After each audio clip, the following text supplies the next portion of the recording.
Hello and welcome to the course Climate Hazards and Disaster Mitigation. Today we are continuing our discussion and we will have a idea of how to estimate drought indices. So last time we understood the drought and its hydrological context. We also explored different drought types like meteorological drought, hydrological drought, agricultural drought, socio-economic drought and ecological drought, and we explored their characteristics. We also appraised the drought scenario in history in India, that 26 major drought events have happened, and 1987 and 2002 were the very severe drought years.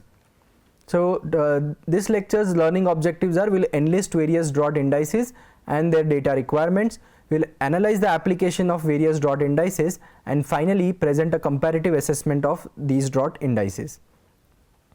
So researchers over the year have developed a suite of drought indices to evaluate drought characteristics.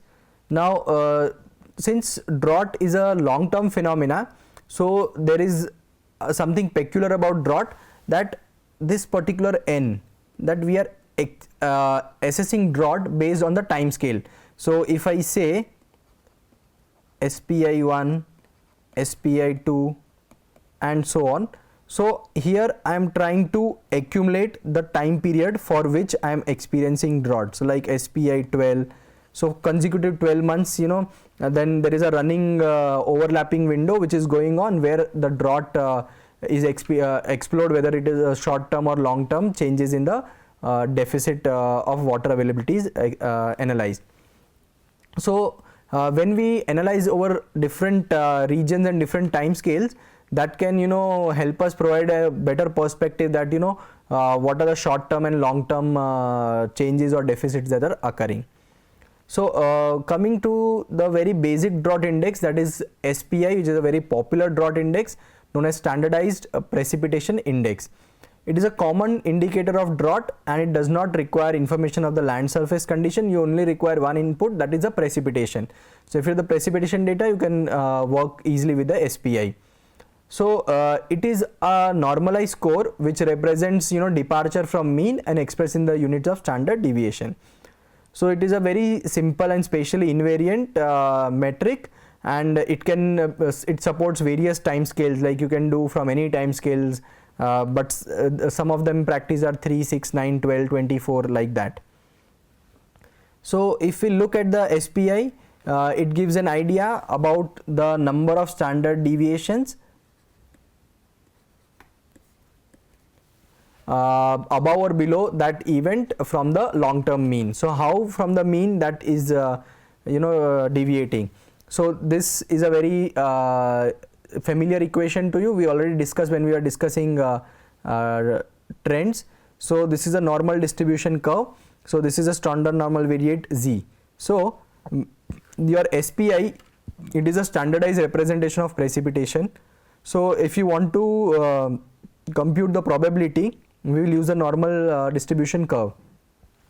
Based on the SPI value, it is classified into different categories. For example, if your SPI variation is between -1 to +1, they are termed as near normal condition.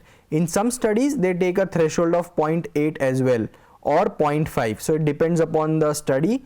So these thresholds will vary, but this is a indicative categorization. So if it is on the negative side, so if this deficit is negative, less than 0, so then we say that it is going on the deficit side, and if it is passing the normal condition, then between -1 to -1.5 it's moderate drought, -1.5 to 2 it is a severe drought, and less than -2 it will be a extreme drought. On the other hand, if it is a positive deviation, it will be the wetter side. Now let us check the probability. So if it is a normal distribution curve, so this much area is encompassed between -1 to +1 sigma.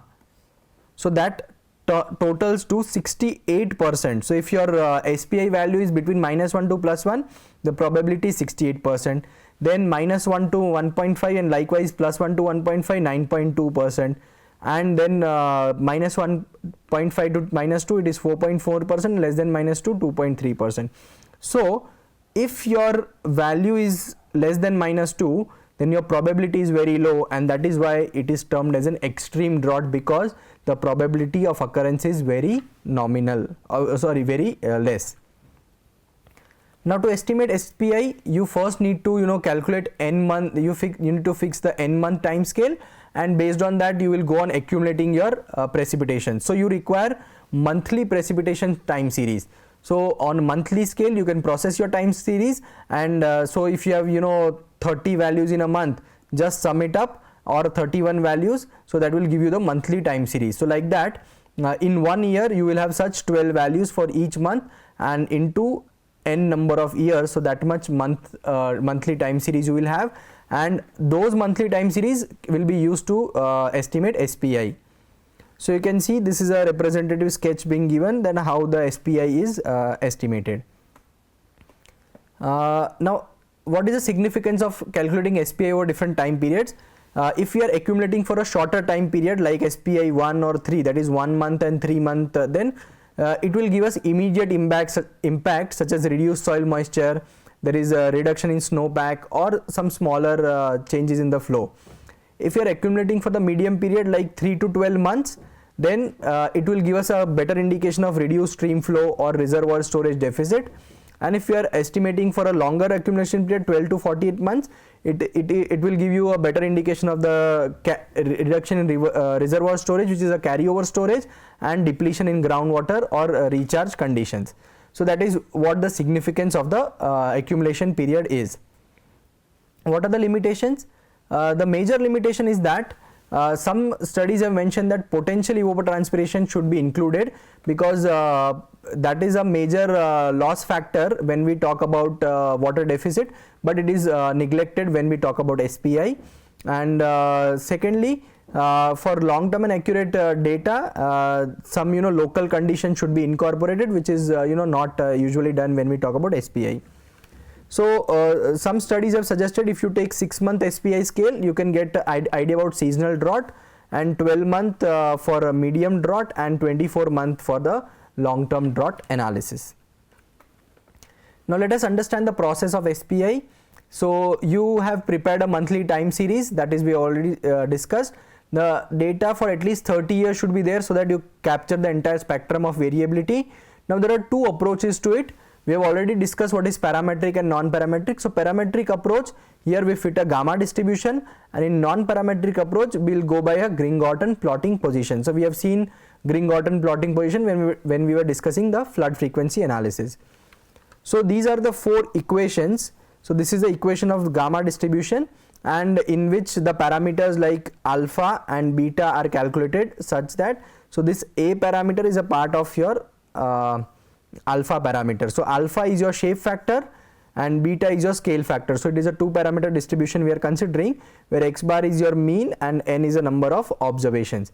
So if you calculate analytically, you will be able to get the value of Gx. Now the fitted distribution, so first you are fitting a gamma distribution. Now it has to be transformed to a normal distribution. So this is a CDF of gamma distribution. We are transferring it to a normal distribution, and whatever value we will get, that will be our SPI value. So this transformation is required. Next, if you are using a non-parametric method, then you will use Green-Gordon plotting position. The formula of is that the probability P is equal to I minus 0.44 upon n plus 0.12.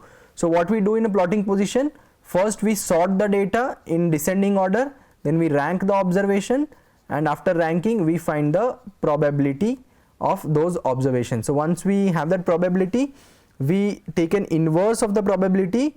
Again we are transforming it to a standard normal distribution, and we then calculate your SPI. Now it can be done at the different time step, the process remains same. So usually the non-parametric version is more quicker as compared to the parametric version. Now there is an advancement over SPI, that is SPEI. So SPEI considers potential evapotranspiration into account. So if you want to calculate SPI, so you require 2 parameters. You require precipitation, and from that you subtract PET. So similar to PET time series, you prepare a similar to precipitation time series, you prepare a monthly PET series and take the difference, that will give you SPI. Now for PET there are different sources. like you can take it from CRU graded data, or you can take for Gleam, again a graded data is available, or if you have parameters from station data, then you can apply Penman-Montet equation to calculate PET, or you can use if you have limited parameters, you can use Hargreaves method to calculate PET. So there are a list of methods which are available to calculate PET. Now when we take P minus PET into account, so P is basically the input to a hydrological system, so P is the input, and your PET, that is the output from the system, that is the losses. So that will give you an idea about the climatic water balance, and this will be very helpful in quantifying the droughts. Particularly when we are talking about agriculture drought, your SPEI is more robust measure. Now there is a limitation that where we can say where it is not applicable, that when we talk about colder regions where temperature are mostly sub-zero, your SPEI is not a suitable metric for that particular region, because many a times your potential evapotranspiration will be too less. So in that case, if that term is 0, your SPEI becomes equal to your SPI. Now what are some challenges or limitations? That the data requirement is more, because you require PET data. If PET is readily available, it is okay, but if it is not, to calculate it you require a lot of data, particularly if you are using Penman-Montet equation. Again, PET is sensitive to the method which we are using. If you are using Hargreaves method, it is suitable for certain areas, while Penman-Montet is suitable global in most areas, but the data is too extensive. So that is where the limitation lies. Next is standardized runoff index. So for this we have the data requirement is stream flow. You should have stream flow. So we get the daily stream flow, and you can aggregate over a month. So you can just sum it up for the month, you will get the monthly stream flow time series. Once you have the monthly stream flow time series, similar to SPEI and SPEI, you standardize them, that is convert into Z scores. Once you have Z scores, then apply either parametric or non-parametric method, you can characterize this. So SRI will give you an indication of what are the changes in the surface water storages. Analogous to that, we have another index called SBI, that is a base flow index. So if we consider a flood hydrograph, so this is the flood hydrograph. So from this flood hydrograph, if I segregate base flow, this becomes direct runoff, and this is the base flow portion. So there are several techniques for base flow separation. So using this base flow, I can compile a time series of base flow, and then again convert it to monthly level and calculate your standardized base flow index. Now this is very critical, because it can give us an understanding about the low flows in the river, and how the water supply will be affected to irrigation, and the ecosystem services will be affected by these. So base flow is usually treated as a very delayed response in hydrology. So if your base flow is also experiencing droughts or achieve resilience, so that is why this is very important. Next is the aridity anomaly index. We already saw in the previous lecture that aridity index is defined as by IMD PET minus AET by PET. So PET we can easily get, AET can be secured from different sources, or there are some reanalysis data like there are Terra climate data. If you refer Terra climate data, that will give you the AET estimates, that AET estimates can be obtained. So because AET considers water holding capacity of the soil, so it is a bit more refined estimate. Now if we consider that when your rainfall is less than the evapotranspirative demands, your plant will extract soil moisture till the soil is desiccated out of soil moisture. So that is an important component which it caters to. So if your AAI is 0 to 25, we call it as mild drought, 26 to 50% as moderate drought, and greater than 50% is severe drought. Now the only drawback is that the data requirements are very extensive when we talk about AAI. Next is the Palmer Drought Severity Index. It is widely used in the United States. In India also many people are applying this. So it uses two data sets, precipitation and temperature, to study what is the moisture supply and demand by just using a simple water balance framework. It has proved to be more effective in analyzing long term drought situations. However, it is not so beneficial when you are considering the short term considerations. Next is the crop moisture index. It complements PDSI because it measures the degree to which the crop moisture requirements are met, or it is more responsive to the short term changes in the soil moisture condition. It is not made to analyze the long term droughts. Like Palmer drought severity index was for long term, while CMI is for the short term, because it caters to the crop cycle. So when the crop is sowed and when it is harvested, so in that period it will calculate what are the deficits and other conditions. So just to quantify the seasonal water shortages in the crop growing stage. Next is the surface water supply index. It integrates the reservoir storage, stream flow and precipitation and into a single index number. Another very popular index is NDVI, that is Normalized Difference Vegetation Index. It is based on the concept of vegetable vigor, that is an indication of water availability. Now to calculate NDVI, you require remote sensing information. Till now the other data sets, they can work from in situ data or gridded data or even remote sensing data, but NDVI cannot have any in situ measurement. It purely works on the remote sensing observations. So there are different bands in the remote sensing data. So NIR band, that is near infrared, and red band. So NDVI is given as NIR minus red upon NIR plus red. So if the NDVI value is high, so that means there is more NIR component and less red component. So the vegetation from the reflectance characteristics, we can say that it is a healthy vegetation. If the NIR values are low, then we can say that it is a stressed vegetation, that is a crop is experiencing moisture stress. So usually low NDVI values will correspond to droughts as compared to higher or moderate NDVI values.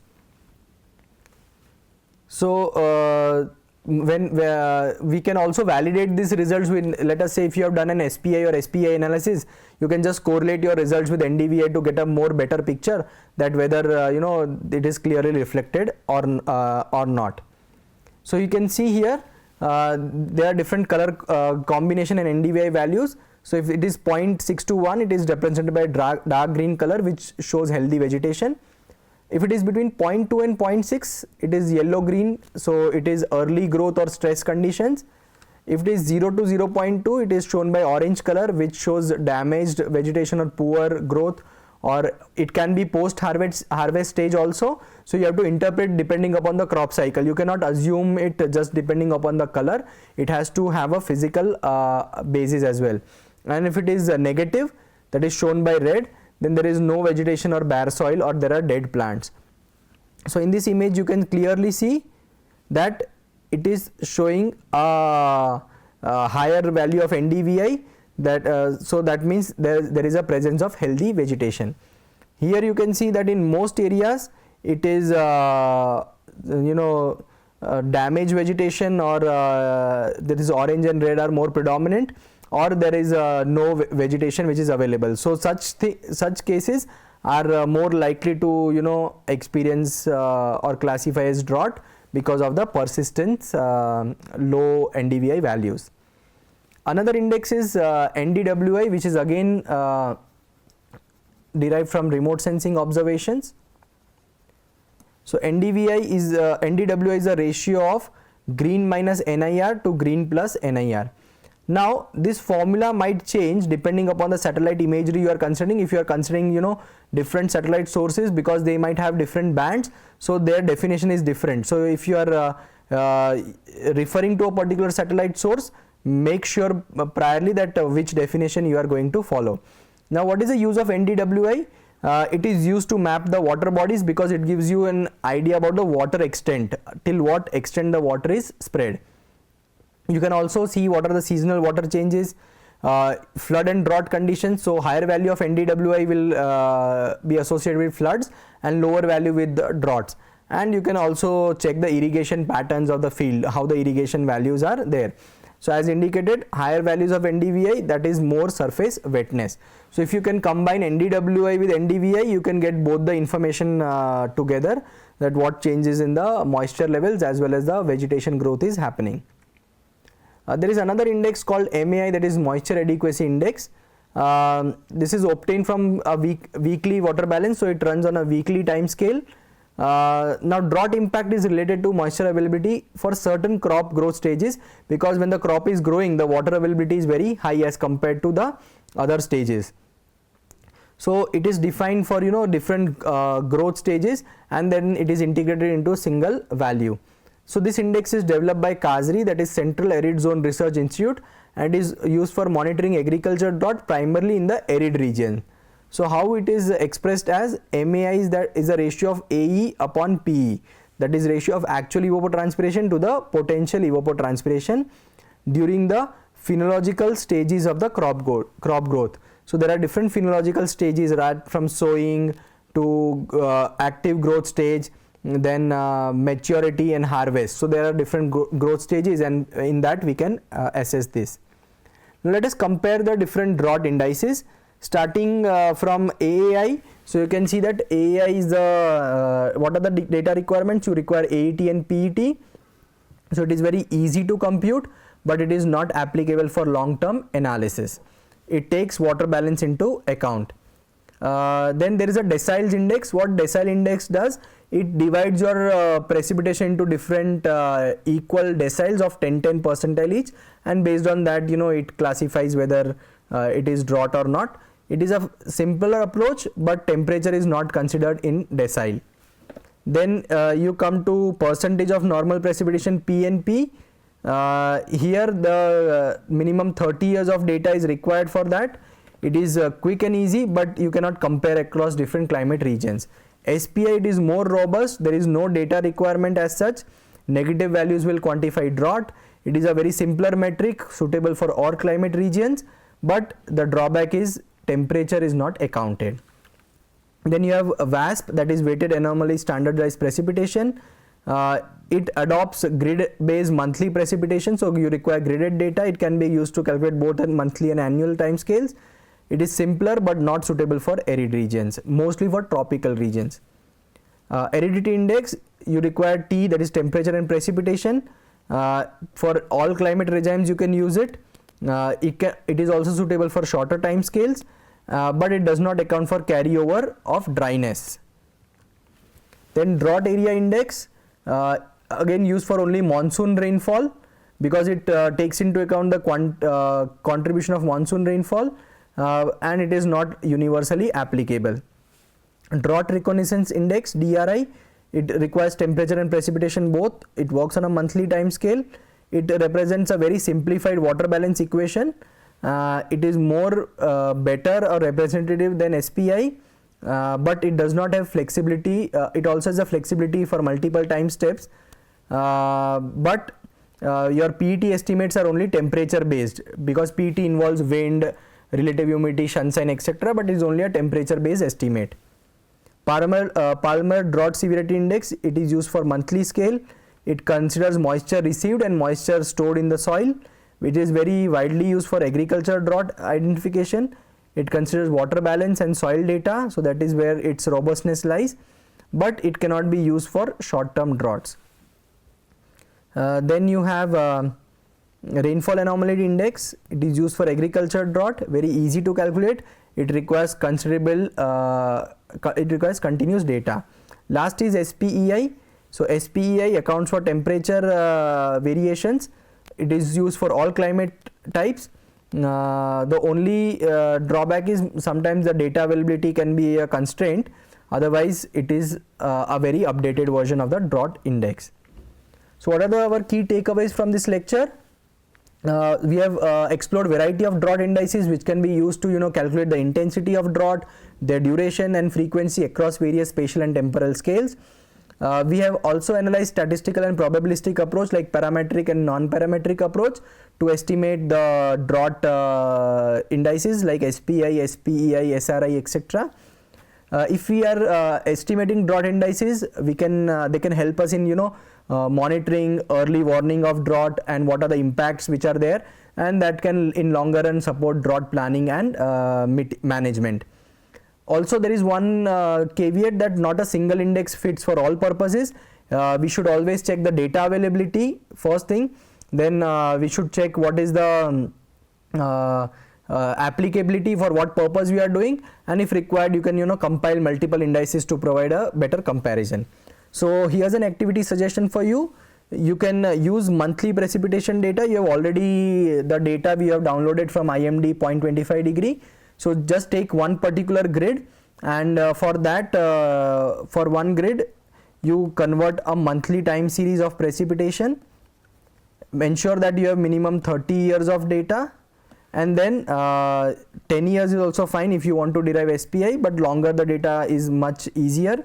And then you derive SPI at 1 month time scale. You can use either parametric or non-parametric approach. We can also demonstrate for longer time period, but just for an exercise 1 month will be very simpler for you. Some additional references, there are certain book chapters and papers which are suggested for reading. This is a very good handbook which will give you idea about all the drought indicators, and this is a reference book for further learning. So thank you for your attention. In the next lecture we will discuss how to assess the drought characteristics.